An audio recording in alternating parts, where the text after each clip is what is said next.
4 major lessons in life to learn. I've got my first book finished, came out a couple of weeks ago. This is in it, the 4 major lessons in life to learn. Here they are. Number 1, learn how to handle the winters. That's lesson 1. They come right after falls, with regularity. Some are long and some are short and some are hard and some are easy, but they keep coming. You must learn to handle the nights. They come right after days. You must learn to handle difficulty. It comes right after opportunity. You must learn to handle recessions. They always follow progressions for the last 6,000. See, it isn't going to change. The lesson you must learn is how to handle it. And there's all kinds of winters, right? The winter when you can't figure it out. The winter when it all goes smash. The winter when it turns belly up. The winter when it won't work, when you've run out of money and you've got a broken heart. See, those are winter times. There's all kinds. Economic winters, social winters, personal winters. When your heart is smashed in 1,000 pieces and the nights are unusually long, your prayers seem to go no higher than your head. It's wintertime. Barbra Streisand sings, "It used to be so natural to talk about forever, but used to be's don't count anymore. They just lay on the floor till we sweep them away. You don't sing me love songs, and you don't say you need me, and you don't bring me flowers anymore." A song of winter. But see, the disappointments come. Those are normal. That's part of life. But the question is, how do you handle it?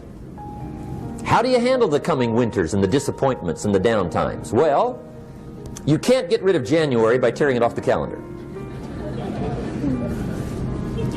But here's what you can do. You can get stronger, you can get wiser, and you can get better. The winters won't change, but you can. And that's how life changes for you. See, before I understood, when it was winter, I used to wish it was summer. I didn't understand. When it was hard, I used to wish it was easy. I didn't know. And then Mr. Schoaf gave me a part of his very unique philosophy when he said, "Don't wish it was easier, wish you were better."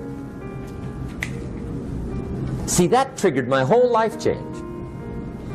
Don't wish for less problems, wish for more skills.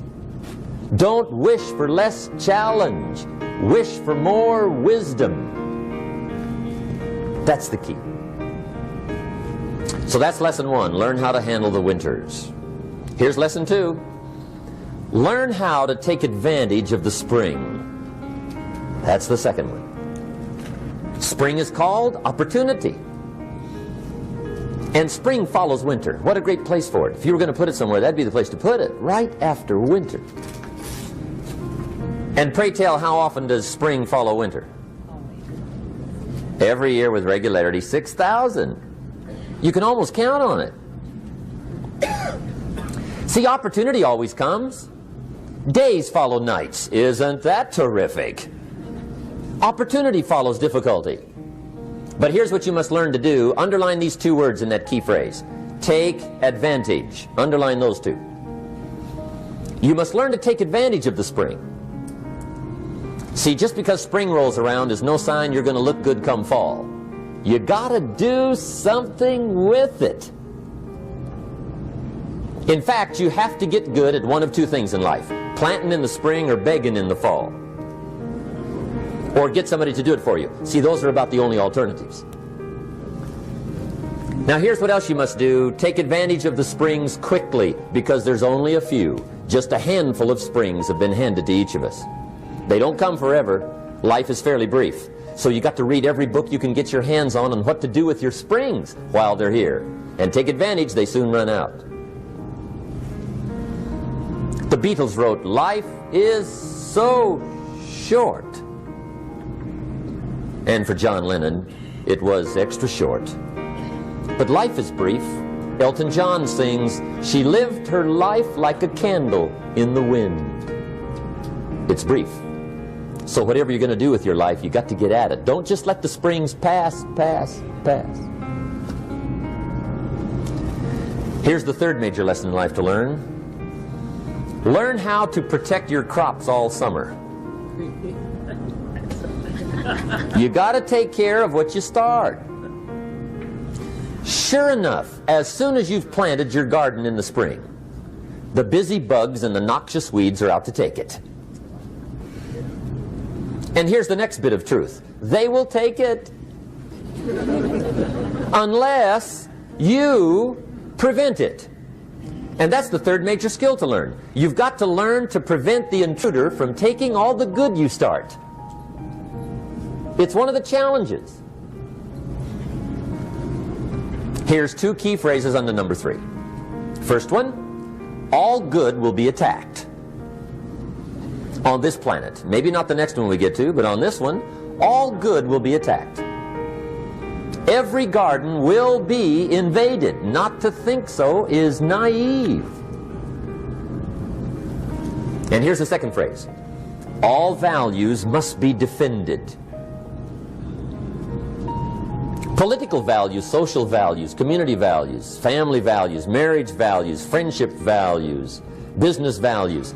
Every garden must be tended all summer. Third major lesson. Now here's number 4. Fourth major lesson in life to learn. Learn how to reap in the fall without complaint.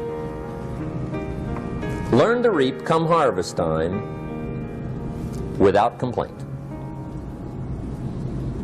Take full responsibility for what happens to you. It's one of the highest forms of human maturity, accepting full responsibility.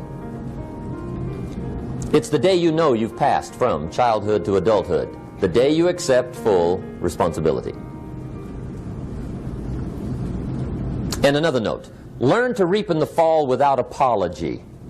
Without apology if you do well, and without complaint if you don't. That's maturity. I used to have that long list of reasons why I wasn't doing well. To explain. You got to explain, right? Otherwise you're going to look bad.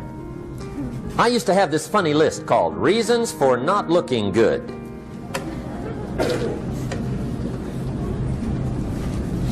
I used to blame the government.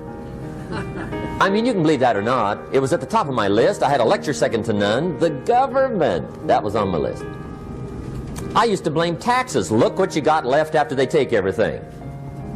And they expect you to do well. That was on my list there. Prices, that one's easy, right? You walk into the supermarket with $20, come out with a little half bag. So I had that on my list. I used to blame the weather.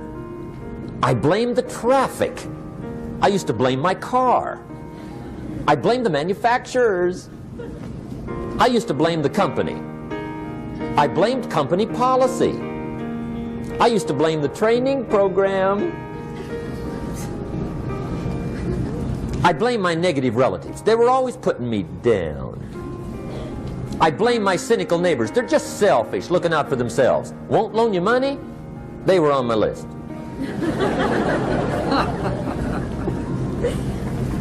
I used to blame the economy. I blamed the community. That's a pretty good list for not doing well, isn't it?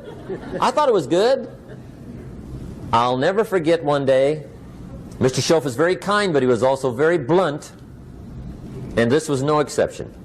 And I'm glad he was blunt. There's a lot of things I'd have missed if he hadn't have been blunt. One day, with sort of a curious look on his face, he said, "Jim, just out of curiosity, tell me, how come you haven't done well up until now?" Excellent question. I thought, well, so I won't look too bad, I'll go through my list. And this list I just gave you, I put that on him. And he was very patient. He let me go through the whole thing, the government, the weather. I went through this whole thing. When I finished, he looked my list over very carefully. He said, "Mr. Rohn, big problem with your list. You ain't on it." How How brilliant.